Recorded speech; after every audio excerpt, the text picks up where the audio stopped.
Доброго ранку. Дякую, що залишаєтесь разом із нами. Інформаційний ранок на телеканалі АТР. Програма «Саба» триває. Мене звати Інна Завоюра. З гостями моєї студії обговорюємо важливі теми та події. Сьогодні, я нагадаю, 14 грудня. Перед тим, як ми будемо спілкуватися з наступним гостем цієї студії, пропоную подивитися короткий матеріал, що значить цей день в історії.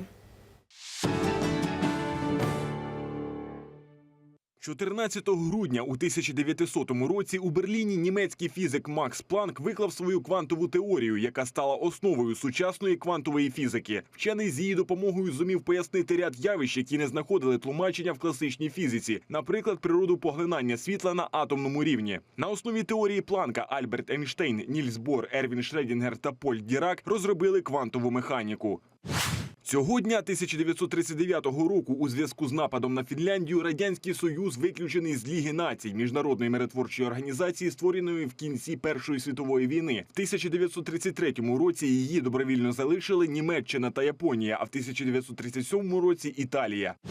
14 грудня 1949 року прем'єр-міністр Ізраїлю Давид Бен-Гуріон оголосив Єрусалим невід'ємною частиною держави Ізраїль і запропонував перенести столицю з Тель-Авіва до Єрусалима, що і було зроблено. У 1967 році під час шестиденної війни Йорданія відступила із західного берега ріки Йордан, і східна частина Єрусалима перейшла під контроль єврейської держави. Однак донині ізраїльський суверенітет над східною частиною міста не визнали ні ООН, ні значна частина міжнародного співтовариства. Нагадаю, 6 грудня президент США Дональд Трамп визнав Єрусалим столицею Ізраїлю. Сьогодні свій день народження святкує генеральний прокурор України Юрій Луценко. Йому виповнилося 53. Народився він у місті Рівне 1964 року. У цей день 2008 року у Багдаді єгипетський журналіст Мунтазар Аль-Зайді жбурнув свої черевики у президента США Джорджа Буша. І тоді він викрикнув: «Це тобі мій прощальний поцілунок, собако». В арабській культурі кинути взуття в кого-небудь означає дуже сильну зневагу.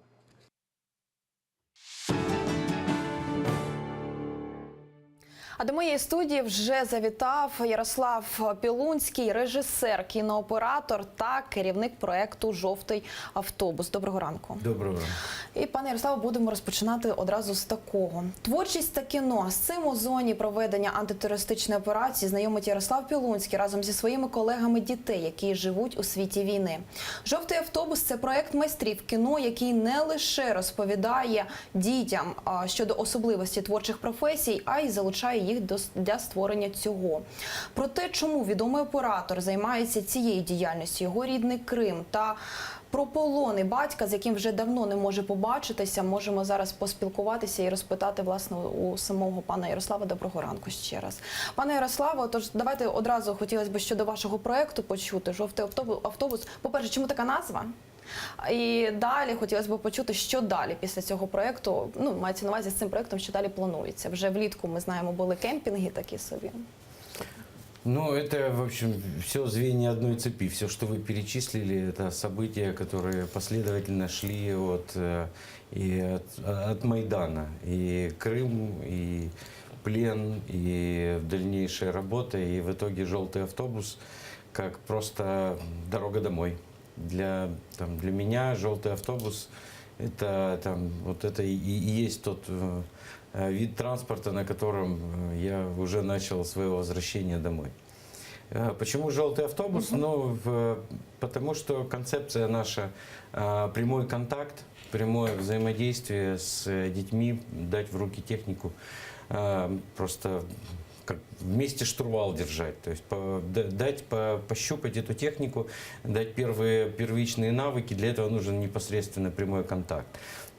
Автобус – это киношные средства передвижения, это родной нам транспорт, это всегда команда, то есть он не является личным транспортом, а это какой-то коллектив. И он символизирует ровно те эмоции, которые переживаем мы, и которые даем пережить детям. То есть приезжает «Желтый автобус». Здесь ассоциаций очень много.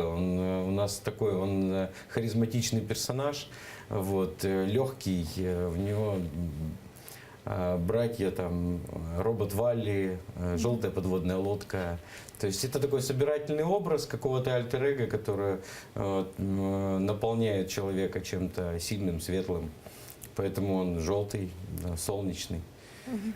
А звідки взагалі ідея така виникла? Ось звідки натхнення черпали?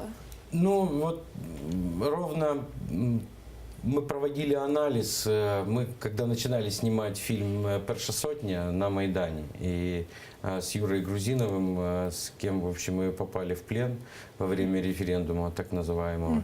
То есть мы занимались тем, что мы исследовали гражданское общество, как оно как бы пристально вглядывались в зеркало, кто мы есть на самом деле. То есть вот люди, которые пришли и взяли на себя ответственность за то, чтобы что-то поменять в этой стране, как они сами, насколько они готовы быть гражданским обществом. Мы эту цель перед собой поставили и внимательно изучали. То есть в нашем фильме, который мы сейчас закончили, и он со следующего года начинает фестивальную жизнь, мы в нем, у нас нету ни одного интервью там только лайв. То есть потому что каждый раз, когда человек высказывает свое мнение, он транслирует какую-то позицию. А вот о том, как мы взаимодействуем, как мы сами готовы меняться, вот об этом наш фильм. И это исследование, оно коснулось и событий Крыма, когда мы, в общем-то, общались там и с местной самообороной, то есть еще до референдума. Там вот. И потом даже во время плена общение с земляками моими, вот, жесткое общение, вот, но для меня тоже были какие-то выводы ясны о том, что, то есть, обратная дорога очень длинная. И поэтому попытки применить свой опыт, знания для того, чтобы быть полезным в этой ситуации, в общем-то, и привели к тому, что мы поняли, что нужно вкладываться в следующее поколение. То есть это просто такой вывод на уровне и психологии, и социологии. То есть после плена я и прошерстил еще раз историю, разобрался, как этот механизм действует и как давно он действует.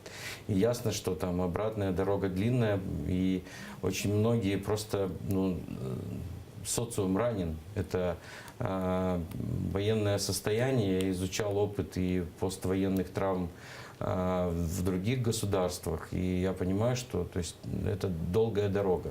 Поэтому мы обратились к детям, потому что у них нету еще, на них не так воздействует пропаганда. Они еще не ассоциируют себя в их возрасте с таким социальным образованием, как государство, не настолько крепко. И когда человек становится совершеннолетним, если у него есть альтернативный путь, он легко откажется от принципов, которые ему школа и родители, и телевизор навязывали. И мы начали с того, что просто поехали и начали нарабатывать опыт, практически общаясь с детьми в интернатах, в разных, в маленьких городках. Ну и сейчас мы понимаем, что, то есть, наши предположения, они оправдывают себя.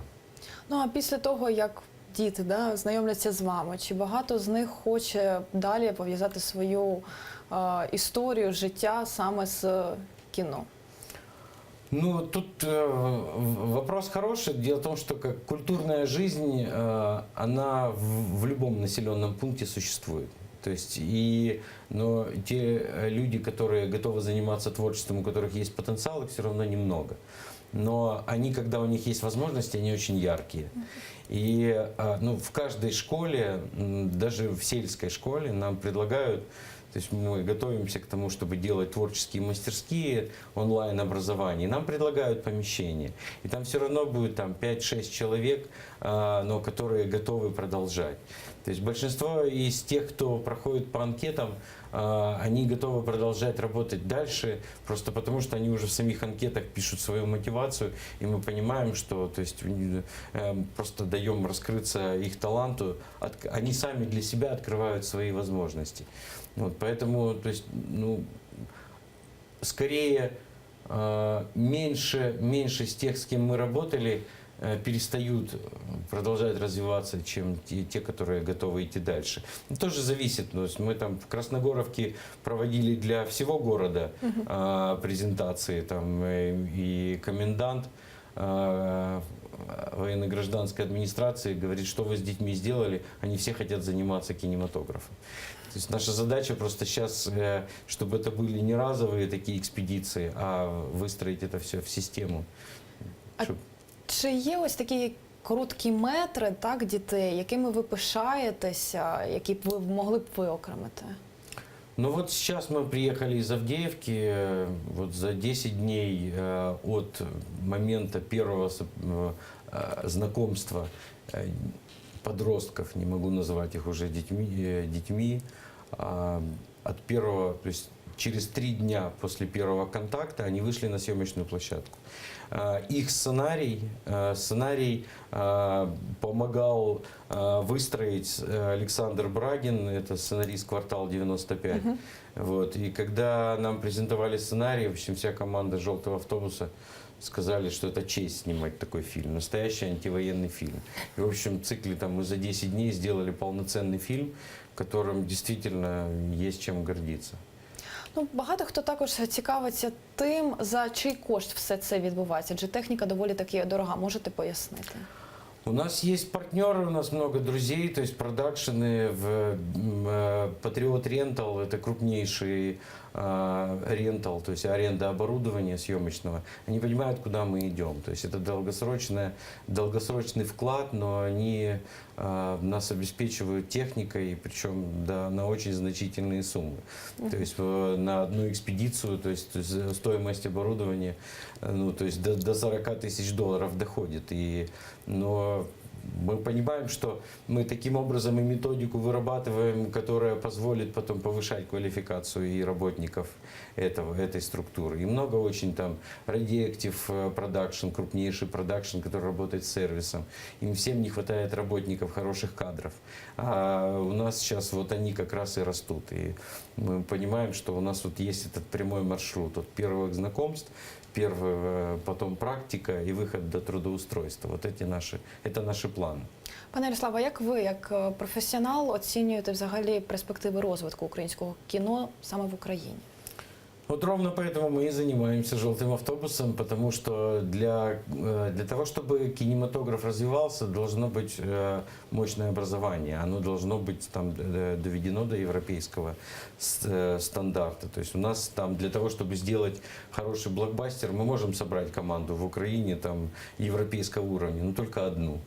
Вот, потому что все профессионалы это, то есть самоучки, те, которые там прошли долгий путь ошибок и успехов, вот, но пришли, собрали себе какую-то выжимку информации, вот, но систематизировать у нас еще пока мы далеки от того, чтобы это систематизировать.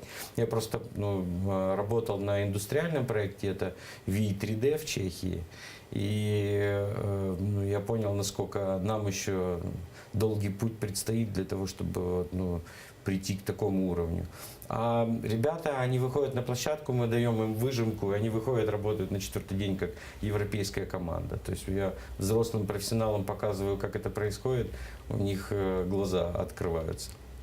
Пане Ярославе, буквально робимо зараз невеличку таку паузу. Після перерви вже знову повертаємося до студії. Ярослав Пілунський, режисер, кінооператор та керівник проєкту «Жовтий автобус». Не перемикайтеся, адже за кілька хвилин повернемось до студії і продовжимо цікаву розмову.